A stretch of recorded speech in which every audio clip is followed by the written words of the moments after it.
주일 오후 예배를 드리시는 여러분을 주님 안에서 환영하고 축복합니다. 오늘 저희가 함께 읽은 룻기 본문은 얼마 전에 새벽 예배 때 저희가 함께 읽었던 성경이지요. 요즘 저희 집에서도 참 은혜로운 장면들이 있는데 새벽 예배에서 보았던 이 본문, 또 큐티책을 사서 각자 한 권씩 가지고 아내와 큐티 나눔을 하면서 이 말씀이 너무 좋다, 정말 이 말씀에 생명이 있다, 이렇게 나눌 수 있어서 참 좋은 것 같습니다. 새벽에 말씀을 전하였지만 또 제가 전했던 본문보다 범위가 더 넓지만 받았던 은혜가 너무 커서 또 하나님 앞에서 어떤 말씀을 전해야 할까 기도하는 중에 오늘 이 말씀을 전하도록 하겠습니다. 여러분은 사시면서 모든 것이 다 끝난 것 같은 때가 있으셨나요? 네, 그런 분도 있으실 것입니다. 또 뭐 한다고 뭐 끝나나 그런 생각은 못 해본 분도 있으실 것 같습니다. 오늘은 옆에 계신 분들과 이렇게 인사를 한번 나눠보면 좋겠습니다. 하나님은 끝내지 않으십니다. 하나님은 끝내지 않으십니다. 하나님은 끝내지 않으십니다. 하나님은 끝내지 않으십니다. 아멘. 미국의 카일 아이들먼 목사님이 쓴 The End of Me라는 책이 있습니다. 나의 끝이라는 뜻이지요. 우리말로 이 책이 번역되었는데 나의 끝, 예수의 시작이라고 해서 몇 년 전에 나왔었지요. 그 책의 1장을 열어보면 나의 끝, 예수의 복이 시작되는 곳, 이렇게 말하고 있습니다. 거기에 보면 이런 내용이 나옵니다. 나의 끝에 이르러 내놓을 것이 하나도 없다는 사실을 절감할 때 비로소 내 안에서 하나님의 나라가 시작된다. 또 이런 내용도 있습니다. 하나님 나라는 내 잔고가 영이 될 때 시작된다. 여러분은 이 말이 공감이 되시나요? 이 자리에 계신 분들 중에도 나의 것이 다 소진되고 나의 끝에서 하나님을 만나서 인생이 변화되고 지금 이 자리에까지 이르신 분들이 분명히 계실 것입니다. 저도 그런 사람입니다. 성경에는 다 끝난 것 같은 사람들의 이야기가 아주 많이 나옵니다. 제가 이름만 불러볼게요. 그 상황을 한번 떠올려 보세요. 아브라함, 욥, 요셉, 다니엘과 친구들, 십자가 위에 예수님, 사도 바울. 성경은 성도에게 고난이 없다고 말하지 않습니다. 애굽에서 빠져나오고 홍해를 건넜어도, 가나안에 들어갔어도 그러면 이제 좋은 일들만 일어날 것 같은데 그 다음에 고난이 분명하게 있었다는 것을 생생하게 보여주고 있습니다. 다만 무엇을 말할까요? 고난 중에도 너무나 생생하게, 고난보다 크게 하나님께서 그 고난의 현장에도 함께 하신다고 강조합니다. 룻기 1장에도 다 끝난 것 같죠. 그래도 끝나지 않은 오히려 놀라운 소망을 경험한 사람들의 이야기가 시작되고 있습니다. 나의 끝에서 만나는 하나님의 선대라는 제목으로 말씀을 전할 때에 우리 모두가 우리 주님을 더욱 바라볼 수 있기를 소원합니다. 첫 번째로 끝난 것 같다. 저희가 다 읽진 않았지만 이 룻기 1장에서는 다 끝난 것 같은 이야기가 나옵니다. 다 끝난 것 같은 사람들은 누구죠? 엘리멜렉 집안의 사람들입니다. 이들의 형편이 참 어렵네요. 이 룻기의 시작 부분인 1절에서 5절 부분을 찬찬히 보면요, 그 상황이 너무나 곤궁합니다. 1절, 이들이 살던 시대는 영적으로 더 어두웠던 사사기의 시대입니다. 저희가 예전에 특세 시간에 또 사사기에 대해서 살펴보았지요. 너무나 갈수록 추락하는 그런 시대상의 끝자락에 있는 거죠. 물론 이 시대를 사사기의 어떤 시대다 이렇게 학자들이 살펴보지만 적어도 초반은 아닐 것이다 그렇게 말을 하지요. 중후반으로 간다 보면 굉장히 어두운 시대입니다. 게다가 흉년이 들었습니다. 밥을 먹을 수 없는 거지요. 생계에 비상이 걸린 겁니다. 히브리어로 베이트는 집, 레헴은 빵, 그래서 베들레헴은 빵집이다 이런 말 많이 들어보셨을 텐데요.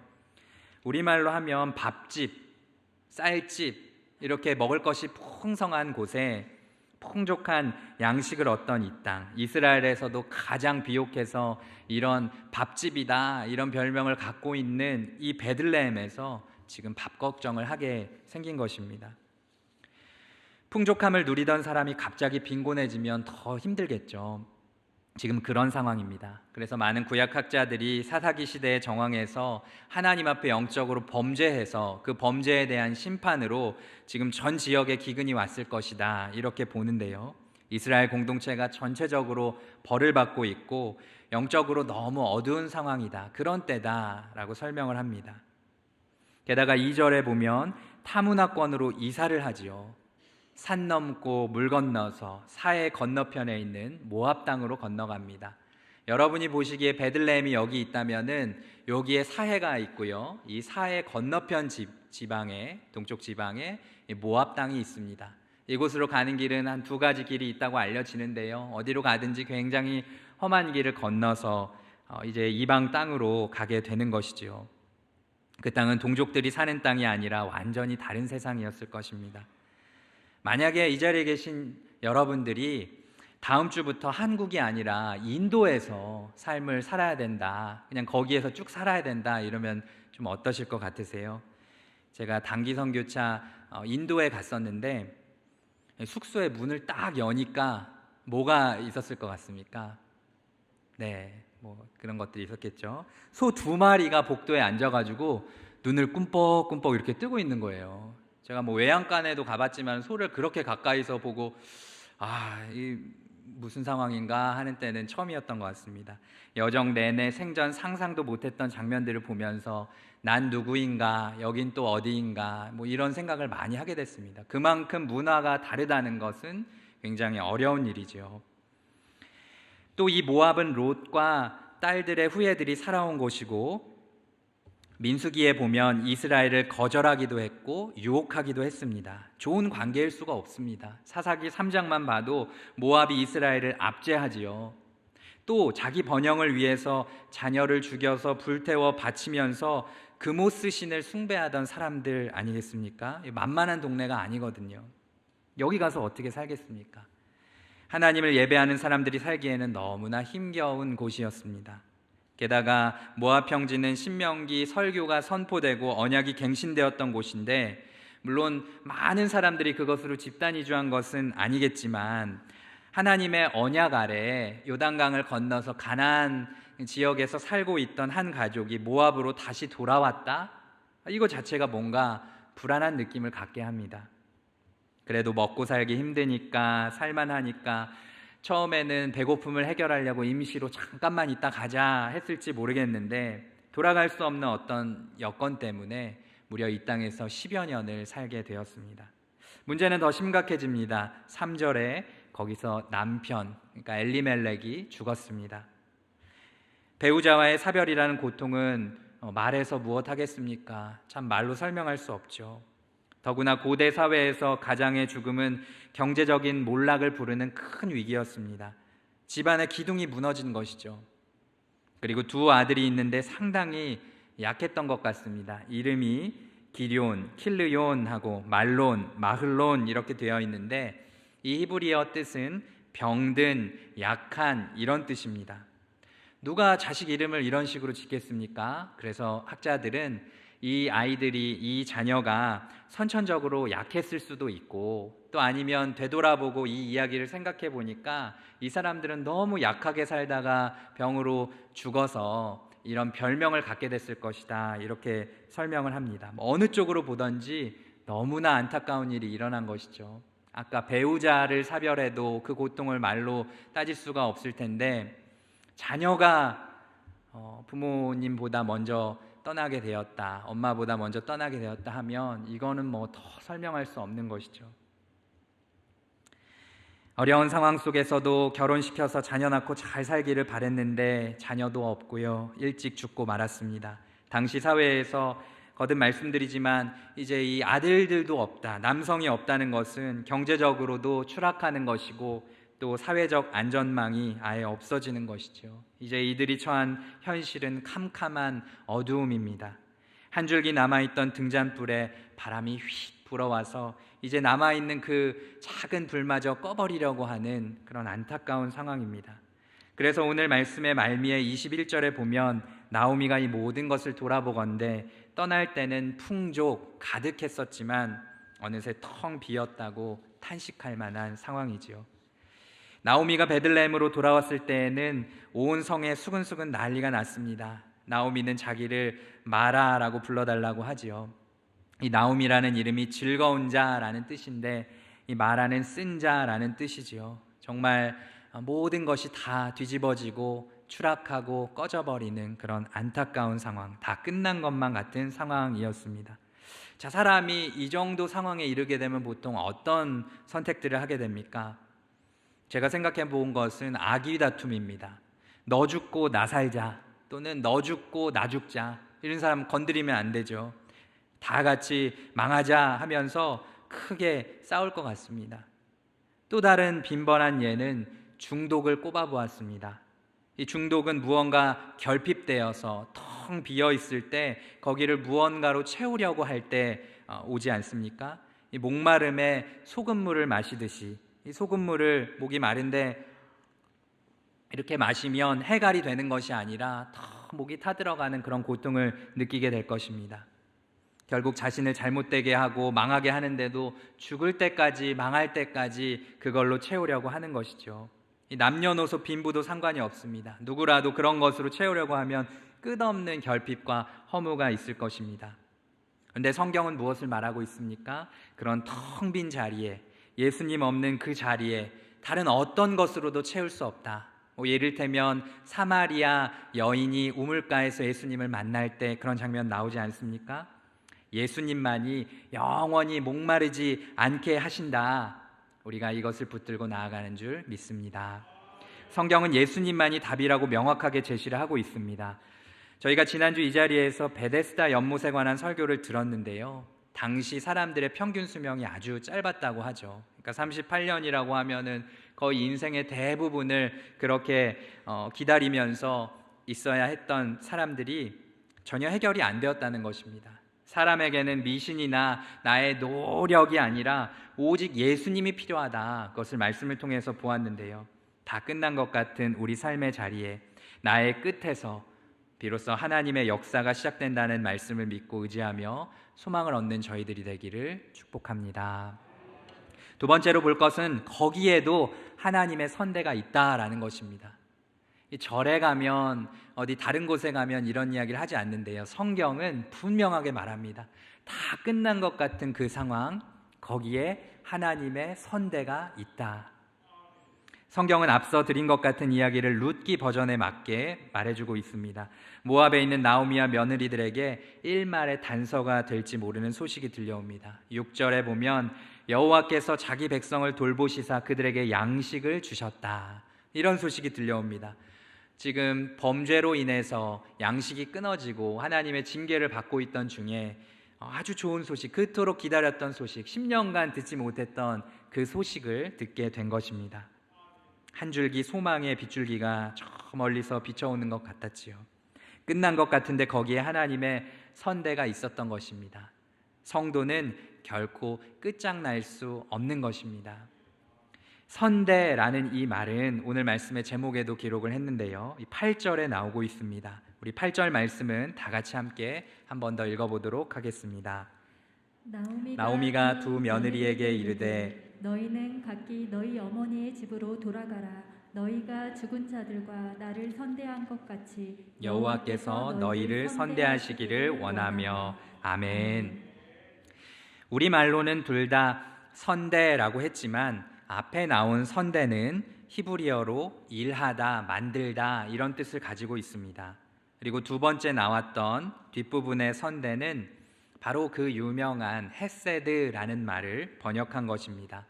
헤세드라는 말이 무슨 뜻이죠? 우리가 자주 듣는데요, 이 말은 너무나 풍성한 의미를 갖고 있기 때문에 많은 설명이 필요합니다. 그래서 어떤 목사님도 이것을 딱 한 단어로 설명하지는 않습니다.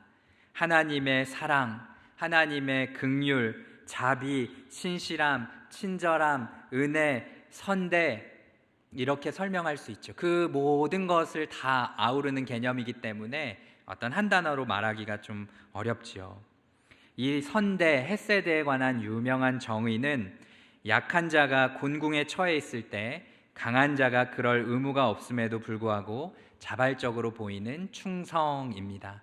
이 정의를 많이 들어보셨을 거예요. 너무나 유명한 정의거든요. 자발적인 사랑과 헌신을 의미합니다. 이것을 결정적으로 보여주셨던 분이 누구시죠? 생각나시는 분 있습니까? 네, 바로 우리 예수님이십니다. 전혀 그러지 않아도 되시는 우리 예수님께서 십자가 위에서 죽으심으로, 이 땅에 오심으로 우리 가운데 자발적인 사랑을, 헌신을 보여주셨습니다. 그래서 신약 성경에 아가페라는 단어를 또 이 헤세드와 이렇게 매칭을 해서 비슷하게 설명하기도 하는데요. 이 헤세드라는 말의 발음이 원래 제대로 발음하려면은 앞에 크 발음이 들어가서 헤세드 이렇게 한다고 합니다. 좀 비말에 또 조심을 해야 되기 때문에 오늘은 헤세드라고 하지 않고 오늘 제목을 따라서 선대라고 계속 언급하도록 하겠습니다. 이 나오미는 며느리들을 선대합니다. 나오미가 할 수 있는 최고의 선대를 보이는데 그것은 그들이 왔던 곳으로 돌아가라라는 것이었습니다. 당시 문화에서 여성이 혼자 살 수 없겠으니 익숙한 고향으로 돌아가서 재혼을 하고 사회적 안전망 안에서 보호를 받으면서 지금처럼 이렇게 곤궁하게 살지 말라라는 거죠. 일할 수 있고 결혼할 수 있는 오르바와 룻마저 떠나버린다면 먹고 살 방도가 거의 없을 텐데요. 그렇게 홀로 남으면 가장 불쌍해지고 처절해질 수 있는 사람인 나오미가 두 여인을 선대합니다. 그러니까 뭐 누가 더 강하냐 약하냐 지금은 이것은 생각하지 마시고요. 서로 상대방을 살리기 위해서 내가 죽겠다, 뭐 이런 이야기들을 주고받는 거죠. 9절에 며느리들은 소리를 높여서 웁니다. 사양합니다. 같이 가겠다 말하지요. 11절에서 13절을 보면 나오미는 거듭 그래도 돌아가라. 역시 당시의 시대적 배경에 따라서 내가 다시 자녀를 낳겠냐, 내가 너네들 책임져 줄 수가 없다. 사랑하는 가족, 구말리 같은 여인들의 앞날을 생각해 보면서 마음이 너무 아프다는 것이죠. 14절에 그들은 그 마음을 알았는지 다시 소리를 높여서 웁니다. 결국 오르바는 시어머니의 말씀에 순종해서 돌아가지요. 우리가 보통 이 오르바가 이렇게 돌아갔다 하면은 아유, 이 오르바 이거 다시 보고 싶지도 않네, 막 이런 생각을 마음속으로 하시는 분이 있을 수도 있지만 이때 당시의 배경에서는 이렇게 가는 것이 너무나 상식적인 결정이고요. 이렇게 했다고 누구도 손가락질할 수 없는 상황이었습니다. 물에 빠진 사람끼리 다 같이 죽을 수는 없으니까요. 그런데 놀라운 일이 일어났습니다. 룻이 가지 않겠다고 하는 겁니다. 붙쫓았다 이렇게 했는데요, 꽉 움켜진다는 뜻입니다. 기적에 가까운 일입니다. 상식을 한참 벗어나는 일이지요. 당시의 결혼 풍속에 따르면 이 오르바나 룻의 나이가 고작 10대 후반 정도 될 것이다, 뭐 이렇게 보는데 15절에 이 어린 여성 룻을 두고 나오미가 타이릅니다. 거기에도 응하지 않고 16절 17절에 보면 어린 룻이 마치 성경의 다윗이나 에스더가 생각나게 하는 듯한 결기를 가지고 어머니와 함께 하겠다, 어머니의 백성이 나의 백성이 되고 어머니의 하나님이 나의 하나님이 될 것이다. 심지어 어머니가 돌아가시면 아무런 의무가 없는데 나는 죽어서 이스라엘 사람들 방식대로 가족묘에 묻히게 될 것이고 내 결심이 약해지지 않도록 하나님께 살펴달라는 그런 말을 하고 있습니다. 기적에 가까운 이야기입니다. 어머니, 나 이것을 계속 강조하면서 우리는 같이 간다, 같은 길을 걷겠다 이렇게 말합니다. 이것은 룻이 효부다, 야 이런 며느리가 없다, 뭐 이런 얘기를 하려는 것이 전혀 아닙니다. 하나님께서 사사기 시대에 열어가시는 놀라운 장면, 하나님이 이루고자 하시는 헤세드의 역사들이 어떠한 것인가 분명히 보여주고 있는 대목이지요. 약한 자가 곤궁에 처해 있을 때 강한 자가 그럴 의무가 없음에도 불구하고 자발적으로 보이는 충성, 사랑과 헌신, 그것을 보여주고 있는 것입니다. 약육 강식의 시대, 그런 사사기를 살고 있는 이때이지만 하나님이 꿈꾸시는 청사진은 이런 것이다, 이것을 말하고 있습니다. 복음이 무엇입니까?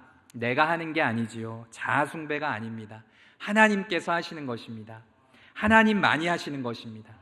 하나님의 선대, 그 복음이 자아내는 놀라운 역사가 우리 삶에 있고 또 하나님이 이루시기 원하신다는 것, 다 끝난 것 같은 상황에서도 하나님은 이러한 비전을 보이신다는 것, 우리가 함께 붙들 수 있기를 소원합니다. 성경이 주는 도전은 나의 형편없는 약함, 악함, 방황 중에도 하나님은 끝까지 사랑해 주신다는 것을 발견해 보라는 것입니다. 칠흑 같은 어둠 속에도 한 줄기 서광 같은 것이 비치고 있습니다. 다 잃은 것 같아도 빈손 같아도 끝나지 않았습니다. 이 하나님의 선대는 결코 끝나지 않는다. 하나님의 사랑은 영원하고 하나님의 긍휼은 담이 없다를 성경은 계속해서 말합니다. 그래서 예레미야 애가 3장 19절에서 23절 같은 곳을 보면 이런 내용이 나오지요. 이 가사를 가지고 찬양을 만들었는데 너무나 유명한 찬양입니다. 뒤에 보면 후렴구에 아침마다 새롭고 늘 새로우니에서 저의 기억으로는 교회에서 청소년기에 수련회 가면 수련회 때 아침밥이 이렇게 모락모락 준비되고 있을 때 큐티 모임을 마치고 막 이런 노래를 불렀던 생각이 나는데요. 오늘 이러한 맥락에서 하나님의 헤세드, 선대가 끝이 없다라는 측면에서 우리가 이 가사를 함께 기억해 보기 원합니다. 주의 인자는 끝이 없고 주의 자비는 무궁하며. 이 노래의 2절의 가사는 주의 사랑은 끝이 없고 3절은 주의 보호는 끝이 없고 이렇게 이어집니다. 누가 만들어서 하는 말이 아니라 하나님께서 계시를 통해서 하나님의 백성들에게 강변하시고 싶었던 예레미야 애가라는 가장 처절하고 슬픈 장면에서도 우리 주님이 하시는 이 말씀, 낙심할 만한 여건에서도 하나님이 누구신지 하나님이 어떠하신지를 보라고 말씀하고 있습니다. 사랑하는 성도 여러분, 하나님께서 우리도 이렇게 선대하고 계신 줄 믿습니다. 하나님의 선대를 붙들고 발견하는 은혜가 넘치는 저희 모두가 되기를 축복합니다. 앞에서 본 것과 같은 주제고 같은 맥락이지만 조금 다른 각도에서 한 가지를 더 보고 말씀을 맺어가겠습니다. 세 번째로 볼 것은 하나님의 선대는 성도를 통해 멈추지 않고 흘러간다는 것입니다. 그 선대는 멈추지 않고 흘러갑니다. 누가 막을 수가 없습니다. 이제 베들레헴으로 돌아가면 그간의 시름을 잊고 잘 살 수 있을까? 나오미와 이제 룻이 돌아온 것이지요. 근데 장애물이 있네요. 19절에 보니까 온 성읍에 수건 난리가 났습니다. 이 사람이 나오미라고? 저는 이런 생각이 들더라고요. 이런 장면이 떠올랐습니다. 여고 동창회에 한 10년 만에 나간 것이죠. 너무 형편이 어려워서 옷도 잘 못 갖춰 입고 화장이랑 염색도 제대로 못하고 그냥 일하다가 그래도 가보자 하고 갔는데 이렇게 어떤 얄미운 친구가 말하는 겁니다. 어머머, 너 정말 우리 반 반장하고 대학 잘 갔던 남숙이 맞니? 몰라보겠다 얘. 어쩜 세상 오래 살고 봐야 돼, 그치? 아유, 이렇게 이런 이야기를 듣고 있는 거죠. 아유는 저의 심정이었습니다. 나오미가 고개를 흔들고 귀를 막는 심정으로 나오미라고 부르지 말라고 하는 것이죠. 아까도 말씀드렸지만 이 나오미는 나의 즐거운 자, 기쁨 이런 뜻인데 기쁨이라고 부르지 마라. 날 마라, 쓴 자라고 불러라. 날 상처라고 불러라. 나 힘들다 건들지 마라. 지금 이러는 것이죠. 나오미의 고백에 좀 갸우뚱하기도 하지만 그만큼 어렵다는 것입니다. 여기 20절에서 나오미는 전능자가 나를 괴롭게 하셨다라고 말합니다. 혹자는 이런 대목들까지 보면서 나오미가 며느리들을 정말 아끼면 하나님 예배하는 대로 데리고 가야지 어떻게 가라고 하냐, 모압으로 가라고 하면 거기 모압에서 무슨 신을 따르겠냐, 이런 장면이나 지금 여기서 마치 하나님 앞에 너무 이렇게 세게 말하는 것 같은 대목 때문에 나오미가 좀 이상하게 하는 거 아니냐 이렇게 보지만 그렇지는 않다라고 보는 것이 주류의 견해입니다. 여기서 볼 수 있는 것은 장애물이나 걸림돌처럼 보이지만 하나님의 선대가 멈추지 않고요, 하나님이 그 고백조차 사용하신다라는 것입니다. 21절에도 나오미가 하나님이 나를 징벌하셨고 전능자가 나를 괴롭게 하셔서 나는 더 이상 기쁨이라고 불릴 수 없는 형편이다 라고 하는 것은 신앙이 없어서가 아니라 오히려 신앙을 가지고 탄식하고 있다, 애가이다 이렇게 말하는 겁니다. 그래서 단지 성도의 애가는 신세한탄이 아니라 대상을 하나님께, 나의 가장 큰 아픔과 고통을 가지고 하나님께 아뢰는 것이다 라는 것을 말하는 것이죠. 저에게 신대원에서 룻기를 가르쳐 주셨던 김지찬 교수님이라는 분이 있으십니다. 이분이 성도의 애가에 대해서 이렇게 말합니다. 어떤 상황에서도 내 삶이 이래서는 안 된다고 부르짖는 고통의 소리가 바로 성경의 애가이다. 애가는 단순히 고통 가운데 부르짖는 한탄은 아니다. 애가에는 대상이 있고 그 대상은 하나님이시다. 그러니까 하나님 앞에 하나님 어떻게 이럴 수가 있습니까? 그냥 단지 불만을 가지고 이렇게 하는 게 아니라 하나님을 신뢰하면서 부르짖고 있는 것이죠. 시편에도 수많은 그 애가들이, 그 탄식시들이 고난 가운데에서도 내가 하나님 계심을 붙들고, 다른 모든 것은 없지만 하나님 계시다는 그 한 가지를 붙들고 불렀던 처절한 노래들 아니었겠습니까? 기도하는 겁니다. 도움을 청하는 것입니다. 사랑하는 성도 여러분, 다 끝난 것 같은 때에 찬양해 보신 적 있으십니까? 그때에 기도하신 적 있으십니까? 다 끝난 것 같아도 거기에 소망이 있는 줄 믿습니다. 그 어떤 장애물이 있는 것 같아도, 나의 고백마저도 좋게 안 나가는 것만 같은 그런 상황에 있을지라도 우리 주님 앞에서 아파하고 주님 안에서 앉아있기를 소망합니다.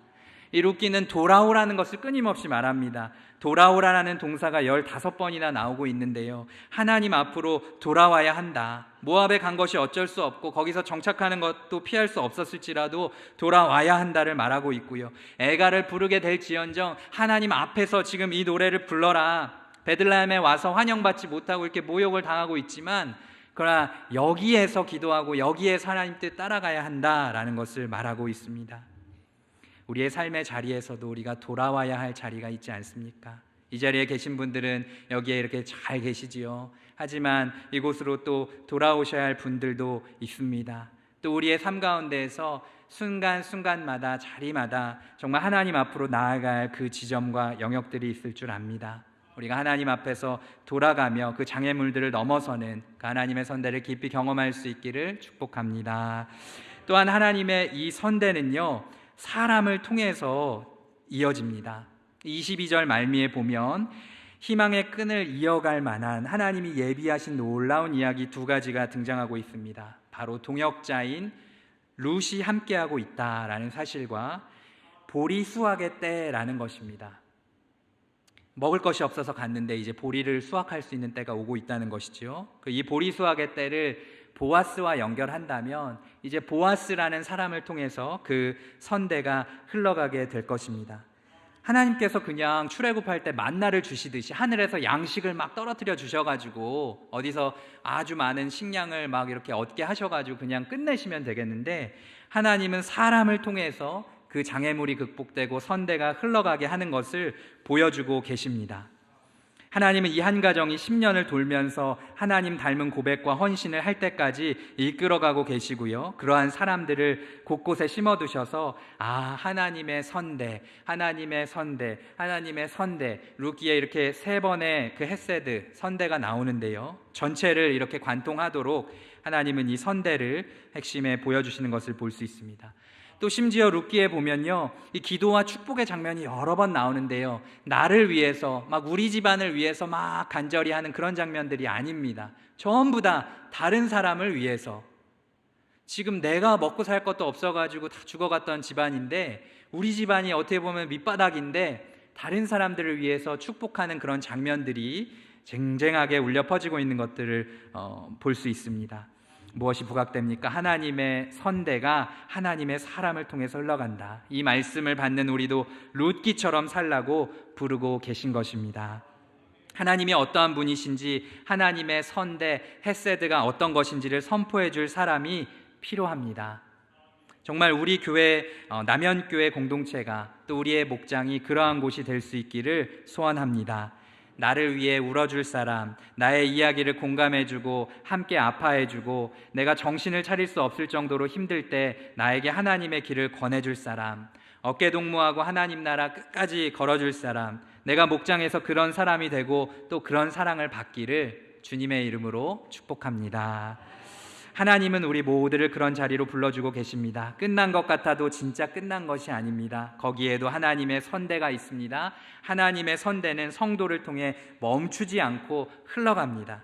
이 받은 선대를 넘치도록 깨닫는 것이 필요하신 분은 이 시절에 넘치도록 깨닫고, 주의 인자는 끝이 없구나, 또 어떤 분들, 깨달으신 분들은 이제 이것을 흘려보내기 위해서 내가 룻처럼, 내가 나오미처럼, 내가 보아스처럼 하나님 나에게 그러한 사명을 주시는구나, 나에게도 그 하나님이 얼마나 선하신지를 그걸 깨닫지 못해서 메말라가고 죽어가는 사람들을 향하여서 흘려보내라고 하시는구나 하시는 그 사명을 이루는 은혜가 우리 모두 가운데 넘치기를 주님의 이름으로 축복합니다. 하나님 아버지 감사합니다.